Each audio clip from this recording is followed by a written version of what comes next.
मानव के पास शक्तियों का भंडार है। कुछ ऐसी शक्तियां हैं जिनके बारे में हम जानते हैं, लेकिन कुछ ऐसी शक्तियां भी हैं जिनके बारे में हम जानते नहीं हैं, परंतु हर वक्त हम उनके साथ काम करते हैं और वो शक्तियां जाने अनजाने हमें अफेक्ट करती हैं। आपने अपने ब्रेन की काफ़ी सारी पावर्स को महसूस किया होगा। किसी को याद करना और उनका कॉल आ जाना, किसी चीज़ की कल्पना करना और उसका वास्तविकता में मिल जाना, लॉ ऑफ अट्रैक्शन को समझना और चीज़ों को अट्रैक्ट करने लगना।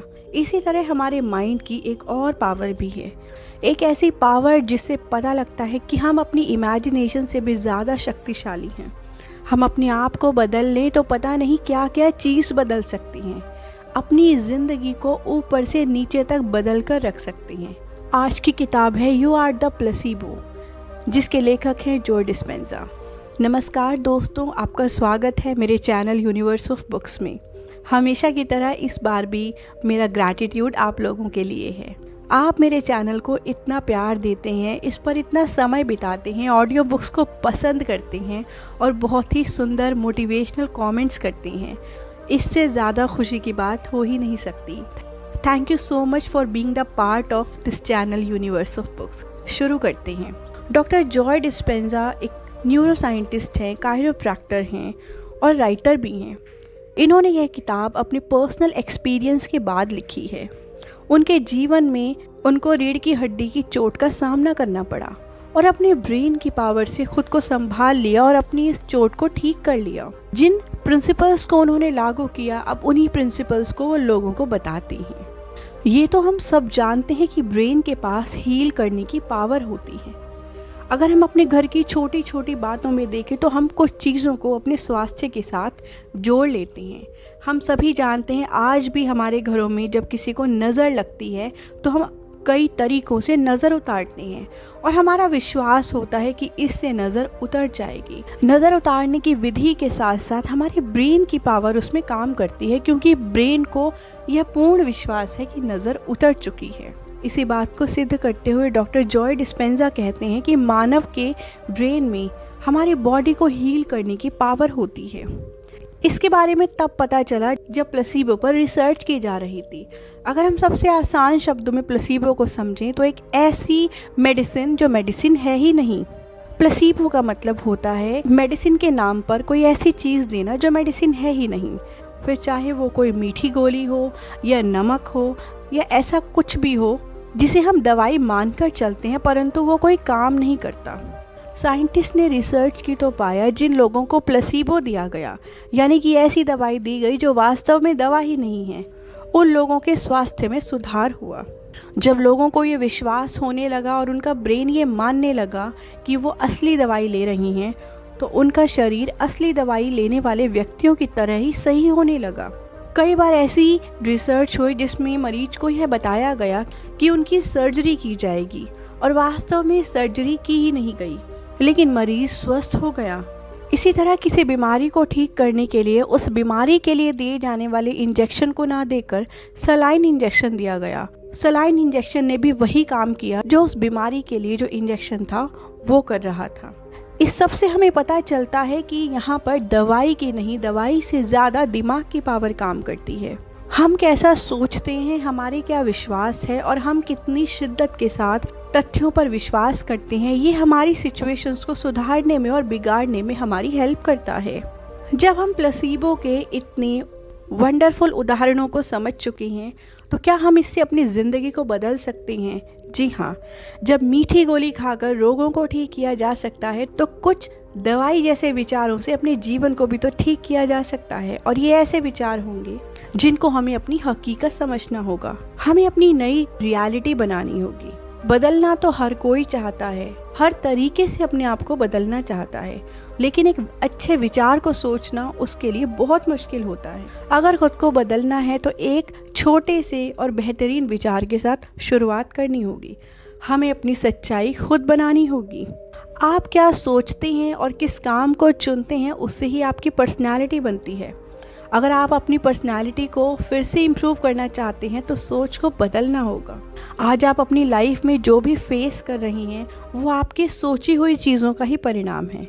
अगर आपने अपनी थॉट्स चेंज कर दी, अपनी वास्तविकता को चेंज कर दिया, तो आपकी लाइफ भी चेंज हो जाएगी, क्योंकि हमारे विचार ही हमारे शरीर को बदलते हैं। आइए इसको सिंपल उदाहरण से समझते हैं। एक व्यक्ति जो बहुत ही बीमारियों से भरा जीवन जी रहा है, अपने आप को इमेजिन करता है कि वो बिल्कुल स्वस्थ है। आप ही बताइए, क्या बिस्तर पर लेटा हुआ व्यक्ति अचानक ही चलने लगेगा, अचानक ही दौड़ने लगेगा? बिल्कुल नहीं। उसको पहला विचार यह बनाना होगा कि मैं बिस्तर से उठने लगा हूँ, और बिस्तर से उठने के बारे में इमेजिन करना होगा। धीरे धीरे बिस्तर से उठने की प्रक्रिया भी शुरू हो जाएगी। बिस्तर से उठने की और बैठने की प्रक्रिया के बाद यह विचार करना होगा कि मैं धीरे धीरे कदम लेकर चलना शुरू कर रहा हूँ। धीरे धीरे यह भी सच हो जाएगा। चलने के बाद दौड़ने की कल्पना करनी होगी, और अंत में वह कल्पना साकार हो जाएगी जिसे आपने सबसे पहले सोचा। डॉक्टर जॉय डिस्पेंजा एपिजेनेटिक्स के बारे में बताते हैं, वैसे तो अपनी जीन्स को मॉडिफाई करना मुश्किल होता है, लेकिन हम अपनी सोच और विचार से पल पल अपनी जीन्स को बदल सकते हैं। ऐसे बहुत से रोग जो जेनेटिकली ट्रांसफ़र हो सकते हैं, उनको हम अपनी सोच से जेनेटिकल ट्रांसफ़र होने से बचा सकते हैं। क्योंकि अगर हमने अपने शरीर को सुधार लिया तो इस बात की काफ़ी हद तक गारंटी है कि वो हमारी आगे आने वाली पीढ़ियों में ट्रांसमिट नहीं होंगे। अगर ध्यान से देखा जाए तो हम अपने जीवन में ऐसी कई स्थितियां पाते हैं जहां हमें बदलाव करने की ज़रूरत है। कई बार हम नेगेटिव सोचते हैं, फियरफुल होते हैं, हमें चिंता होती है, गुस्सा करते हैं, और फिर कहते हैं कि हमारा शरीर हमारा साथ नहीं दे रहा, क्योंकि आपने अपने शरीर के उन हार्मोन्स को प्रभावी कर लिया है जो इन चीज़ों को बढ़ाने में आपकी मदद करती हैं। अगर आप इनको बदलना चाहते हैं तो आपको एक प्लेसिबो लेना होगा, यानी कि आपको अपने बारे में ऐसा सोचना होगा जैसा आप बनना चाहते हैं। आप बहुत शांत व्यक्ति हैं, आप बहुत ही खुश मिजाज व्यक्ति हैं, आप फियरलेस हैं, आप काम पर्सन हैं। आपके शरीर की जो अब मान्यता है, अगर आपने उसको उस मान्यता से बदल लिया जो आप होना चाहते हैं, तो प्लेसिबो का प्रभाव ऐसा होगा कि आप वैसा हो जाएंगे। आप जिस तरह के व्यक्ति बनना चाहते हैं, उस व्यक्ति में जैसी क्वालिटीज़ होंगी, आपको वैसा सोचना होगा। जब उन क्वालिटीज़ में से धीरे धीरे अपने अंदर छोटे छोटे बदलावों को लाएंगे तो आप उस व्यक्ति जैसे ही बन जाएंगे जैसे आप बनना चाहते हैं। इसका एक उदाहरण लेते हैं। आपने यह ध्यान दिया होगा कि एक कक्षा में पढ़ने वाले बच्चे, जिसमें कुछ बच्चे बहुत ही प्रभावी गति से पढ़ते हैं और अच्छे मार्क्स लाते हैं, कुछ और भी बच्चे होते हैं जो उतनी ही मेहनत करते हैं परंतु मार्क्स के टाइम पर उनके मार्क्स कम आ जाते हैं। उन बच्चों को लगता है कि हमने दूसरे बच्चों की तरह मेहनत नहीं की, हमारे मार्क्स कम क्यों आए।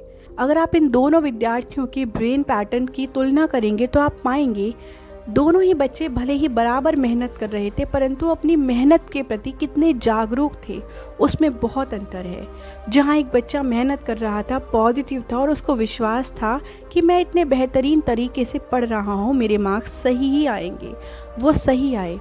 जिस विद्यार्थी में अपने आप को लेकर डाउट्स होते हैं और उसको लगता है मैं पढ़ तो रहा हूँ लेकिन क्वालिटी टाइम नहीं दे रहा हूँ, मेरा ध्यान भटक रहा है, या मैं अपनी तरफ से बेस्ट कर रहा हूँ पर मुझे लग नहीं रहा मेरे नंबर उतने अच्छे आएंगे, ये वही विद्यार्थी होते हैं जिनके अंत में नंबर अच्छे नहीं आते हैं। सेल्फ डाउट आपके ब्रेन को अलग तरह के सिग्नल्स देता है।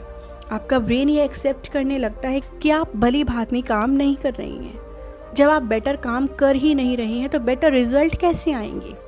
इसी प्रकार अगर किसी बीमार व्यक्ति को कोई दवाई दी गई, भले ही वो दवाई कितनी भी इफ़ेक्टिव क्यों ना हो, उस व्यक्ति ने यह सोच लिया कि मुझे तो इस दुनिया की कोई भी दवाई ठीक नहीं कर सकती, तो यह सच बात है कि उन्हें दुनिया की कोई भी दवाई ठीक नहीं कर पाएगी। और वहीं यदि कोई व्यक्ति मीठी गोली खाकर भी एक्सेप्ट कर लेता है कि जो दवाई मुझे दी जा रही है वो बहुत ही प्रभावशाली है, शरीर में जाते ही अपना काम शुरू कर देती है और मेरे रोग को ख़त्म कर रही है, तो इस बात की पूरी गारंटी है कि उस रोग को काटने में वो मीठी गोली उतना ही असर करेगी जितना कोई दवाई करती। तो क्या यहाँ पर दवाई काम कर रही है या हमारे ब्रेन का सिस्टम काम कर रहा है, हमारे विश्वास काम कर रही हैं, हम कितने अवेयर हैं वो काम कर रहा है। हमारी अवेयरनेस ही हमारी सच्चाई को बदल सकती है। इसका एक उदाहरण और भी है। एक बार कुछ एथलीट्स के स्कैन किए गए, उनको बोला गया कि वो ऐसा सोचें जैसे वो रनिंग कर रही हैं। जब वो रनिंग नहीं कर रहे थे, बैठे हुए थे, फिर भी उनका ब्रेन ऐसा ही सिग्नल कर रहा था जब वो रनिंग करते हैं। इसका मतलब ब्रेन के पास कोई पावर नहीं होती। आप जैसा विजुअलाइज करते हैं ब्रेन उसको एक्सेप्ट कर लेता है। तभी आपने पाया भी होगा कि कई बार आप किसी जगह मन बहलाने के लिए घूमने जाते हैं। आपको लगता है आज आप बोर हो रहे थे और आज आप किसी जगह पर आ गए हैं जहाँ का माहौल बहुत अच्छा है और आप यहाँ डिनर करेंगे। आप वहाँ बहुत इंजॉय करते हैं, डिनर भी करते हैं, लेकिन आपके ब्रेन में अपनी प्रॉब्लम चल रही होती है। जब आप घर आते हैं तो आपका ब्रेन उसी तरह थका हुआ होता है जैसे आप पहले गए थे। कुछ भी बदलाव नहीं होता, क्योंकि आपके ब्रेन को ये समझ ही नहीं आया कि आपने अपनी सिचुएशंस में बदलाव किए। आप तो ब्रेन को बार बार यही सिग्नल दे रहे थे कि आप ऑलरेडी बहुत परेशान हैं। इसका मतलब आप अपने बाहर की चीज़ों को कितना भी चेंज कर लें, अगर अंदर रियलिटी को चेंज नहीं किया तो आपको अच्छा महसूस नहीं होगा। इसी से रिलेटेड एक नए कॉन्सेप्ट को समझते हैं जिसका नाम है मेंटल रिहर्सल, यानी कि मानसिक अभ्यास। अगर आप अपने जीवन को बदलना चाहते हैं तो पहला स्टेप है अपनी मेंटल रिहर्सल करना। एथलीट्स इसको काफ़ी सालों से जानते हैं। जब आप कोई काम करने लगते हैं, यदि उससे पहले आप अपनी ब्रेन में चीज़ों को विजुअलाइज कर लेते हैं, देखने लगते हैं, उसके बारे में सोचने लगते हैं, पूरा प्लान बना लेते हैं कि आप कैसे काम करने वाले हैं, तो आपने देखा होगा आप उसी प्लानिंग के तहत सारा काम कर लेते हैं। जब आप पहले ही महसूस कर लेते हैं कि आप किस चीज़ को कैसे करने वाले हैं, तो उसको रियल लाइफ में करना बहुत ही आसान हो जाता है। अगर आप अपने फ्यूचर के कुछ सालों को बदलना चाहते हैं तो उसकी शुरुआत आज से ही करनी होगी। आपको हर सुबह मेडिटेशन में बैठना होगा। आप अपने आप को जिस तरह का बनता हुआ देखना चाहते हैं, आपको अपने दिमाग में उस चीज़ की कल्पना करनी होगी। आज की गई कल्पना आपको आगे आने वाले फ्यूचर में बहुत ही हेल्प करेगी। आपको यह कल्पना तब तक करनी है जब तक आपको यह महसूस ना हो जाए कि आप वो व्यक्ति बन चुके हैं जो आप बनना चाहते हैं। इसके लिए एक लाइन भी कही जाती है, you have to fake it till you make it. आपको तब तक अपने आप को यह करने का विश्वास दिलाना है जब तक आप बन नहीं जाते। आप हर रोज़ अपने आप को यह विश्वास दिलाएं कि आप वो व्यक्ति बन चुके हैं जो आप बनना चाहते हैं। आप वो चीज़ हासिल कर चुके हैं जो आप करना चाहते हैं। आप स्वस्थ हो चुके हैं जैसे आप होना चाहते हैं। वो बीमारी ख़त्म हो चुकी है जो अभी है। आपको खुद को यह विश्वास दिलाना होगा। आपको डेली प्लेसिबो लेना होगा, चाहे वो खाने की फॉर्म में हो या थॉट्स की फॉर्म में। क्या इन सभी चीज़ों के साथ भावनाएं भी काम करती हैं? डॉक्टर जॉय डिस्पेंजा कहते हैं ब्रेन और बॉडी की केमिस्ट्री होती है और ये थॉट्स हमारी फिजियोलॉजी को इम्पैक्ट करते हैं, लेकिन ये सभी बिना भावनाओं के नहीं हो सकते। अगर आप खुद को कहते हैं मैं खुश हूँ, तो ये आप जानते हैं खुश होने की एक भावना होती है। आप खुद को यह विश्वास तो दिला रही हैं कि मैं स्वस्थ हूँ, लेकिन आप प्लेसिबो लेने के बाद भी अपने आप को अस्वस्थ ही फील कर रही हैं। आपके घुटनों में दर्द है, आप प्लेसिबो लेते हैं और आप मानते हैं कि आप बिल्कुल स्वस्थ हो चुके हैं। स्वस्थ होने वाला व्यक्ति कैसे बिहेव करेगा? वो चलने की कोशिश करेगा, चलते हुए भगवान को ग्रैटिट्यूड देगा और बेहतरीन तरीके से खुद को संभालेगा। लेकिन फिर भी आप उठते हुए बार बार कहते हैं मेरे घुटनों में दर्द है, तो क्या प्लेसिबो लेने के बाद उसका इफ़ेक्ट होगा? नहीं, क्योंकि यहाँ पर आपने अपनी भावनाओं के साथ उसको नहीं जोड़ा। आपकी भावनाएं अभी भी वही बात दोहरा रही हैं जो अभी आपकी रियलिटी है। इसलिए इमोशंस आपके लिए बहुत ज़्यादा काम करते हैं। प्लेसिबो के साथ अगर इमोशंस को जोड़ दिया जाए तो प्लेसिबो और भी बेहतरीन तरीके से काम करते हैं। डॉक्टर जॉय डिस्पेंजा मेडिटेशन पर बहुत फोकस करते हैं। उनका मानना है कि मेडिटेशन से आपकी शरीर एक स्टेट से दूसरे स्टेट में पहुंच जाता है। हमारे मस्तिष्क की 3 स्थितियां होती हैं। पहली है बीटा।